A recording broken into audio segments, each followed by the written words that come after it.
Working at Walmart has its advantages. First of all, you can do the job on about 2 hours of sleep and no one will notice, which is great because that's all I was getting. Next, obviously, the anger. There's always a steady stream of dumb shit there to keep you simmering with rage, which is good for an artist. Gives you the emotional fuel you need to create. And lastly, they will accommodate a student schedule. I could tell them I can only work 20 hours a week and they'd just find someone else to fill the gaps. So that's where I was set, 20 hours a week. It wasn't much, but hey, college ain't free, and neither's eating out with friends, especially if your friends are prostitutes. Now, none, and I mean none of my classmates had jobs other than me.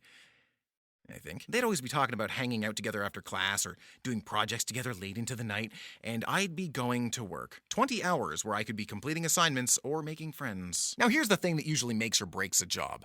Coworkers. You got the right people by your side, man, you can tough out just about anything. Ask a vet. You could have mortars flying overhead, shitting in a trench, cheating frostbite, getting your ballsack gnawed on by crabs, but you got a solid team of guys with you, and hey, it's a fucking party, man. Work is no different. School, no different. Shitty coworkers will make the best job unbearable. Like that time I was covering the pets department and I told a guy, watch the fish tanks while I go on lunch in case anyone wants to buy a fish, only to return and discover he'd been standing there, literally watching the fish tanks for the entire fucking hour. Or the girl who didn't understand how time zones worked, and I had to explain that the Earth revolves and rotates. One is for days, and the other is years. Or the girl who started arguing with me that blue eyes are dominant over brown, and when she couldn't convince me, started demanding the customers back her up. There was the guy who tried stealing a dozen bikes in one night, the guy who built the pillow fort out of paper towel packs on top of the shelving to take a nap,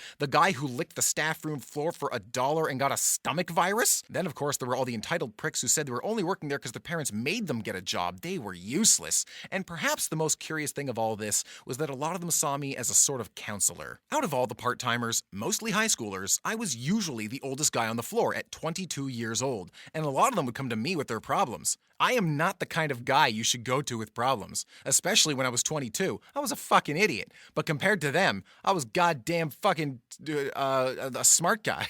I can't think of an example of a fucking smart guy. I'm still an idiot. One time I remember very well, this girl comes up to me and says, hey, so there's this boy I like, but he's got a girlfriend. Should I go for it? Just, that was it. Should I go for it? Yeah, you know what? Go for it, sister. You do you. Don't let that guy having a relationship stand in the way of you working your magic. And they would say this dumb shit and be like, wow, Dave, you're so smart. Yeah, that's it.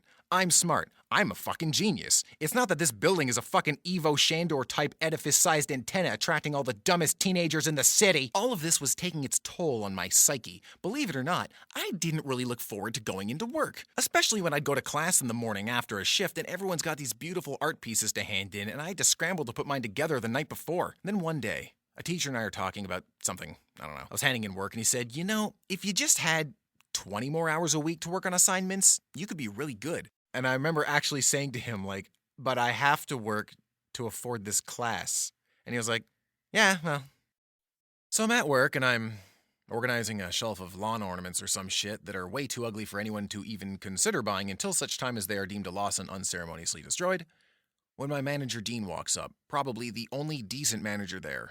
And I had one of those moments, you know? He goes like, hi, David, how are things? Fuck you, Dean! Huh? Well, oh, no, good. Things are good. You know, I kind of like came back to reality. So at the end of that shift, I go home and I'm like, wow, I can't keep fucking doing this. I can't keep going in there. But to not have any income, I mean, looking back now, the choice was obvious, but at the time it was hard. I'd had a job since I was 16 and I didn't like the uncertainty of hoping I'd get one next summer, especially because getting a job in my town was almost impossible. But I couldn't divide my time any longer.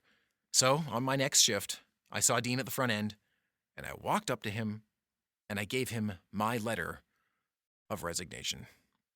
So he read it and he looked at me and he was like, all right, so am I going to get 2 weeks out of you or are you just quitting today? Yeah, I'm going to miss you too, Dean. But that was it.